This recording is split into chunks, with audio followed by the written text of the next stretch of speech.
Fit ಆಗಿರೋದು ಅಂದರೆ ಸ್ನಾಯುಗಳನ್ನು ಬೆಳೆಸಿ ಊದಿಕೊಳ್ಳೋದು ಅಂದ್ಕೊಂಡಿದ್ದೀವಿ. ಅಲ್ಲಿ ಕುತ್ತಿಗೆನೂ ತಿರುಗಲ್ಲ.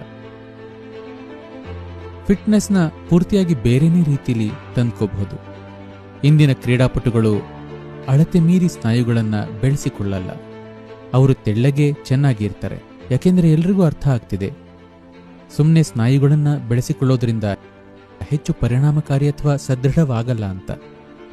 ಕದನ ಕಲೆಯಲ್ಲಿ ಇರೋರನ್ನ ನೋಡಿ, ಅವರು ತುಂಬಾನೇ ತೆಳ್ಳಗೆ ಇರ್ತಾರೆ. ಅಳತೆ ಮೀರಿ ಸ್ನಾಯುಗಳನ್ನು ಬೆಳೆಸಿಕೊಳ್ಳಲ್ಲ.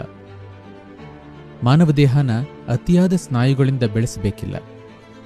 ಜಿಮ್ನಲ್ಲಿ ಬೆಳೆಸೋದನ್ನ ಹೊರತುಪಡಿಸಿ ಅವೆಲ್ಲ ಫೋಟೋಗಳಲ್ಲಿ ಚೆನ್ನಾಗಿ ಕಾಣುತ್ತೆ.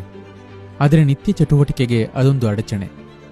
ದೇಹವನ್ನ ಒಳಗಿನಿಂದ ಸದೃಢವಾಗಿಸೋ ದಾರಿ ಇದೆ. ಒಂದಿಡೀ ವ್ಯವಸ್ಥೆ ಇದೆ. ಅದನ್ನು ಅಂಗಮರ್ದನ ಅಂತೀವಿ. ಅದರ ಅರ್ಥ ಅಂಗಗಳ ಮೇಲೆ ಹಿಡಿತ ಸಾಧಿಸೋದು ಅಥವಾ ಅಂಗಗಳನ್ನು ಕೊಲ್ಲೋದು. ಅಂಗಗಳನ್ನು ಕೊಲ್ಲೋದು ಅಂದರೆ ನೀವಿಲ್ಲಿ ಕೂತ್ರೆ ದೇಹದ ಪರಿವೇನೇ ಇರಬಾರ್ದು, ಅದು ಇಲ್ಲವೇ ಇಲ್ಲ ಅನ್ನೋ ಹಾಗೆ. ನಿಮಗೆ ದೇಹದ ಪರಿವೇನೇ ಇಲ್ಲದಿದ್ರೆ ನೀವೇನೇ ಕೆಲಸ ಮಾಡಿದ್ರೂ ಅದು ಒತ್ತಡವೆನಿಸಲ್ಲ.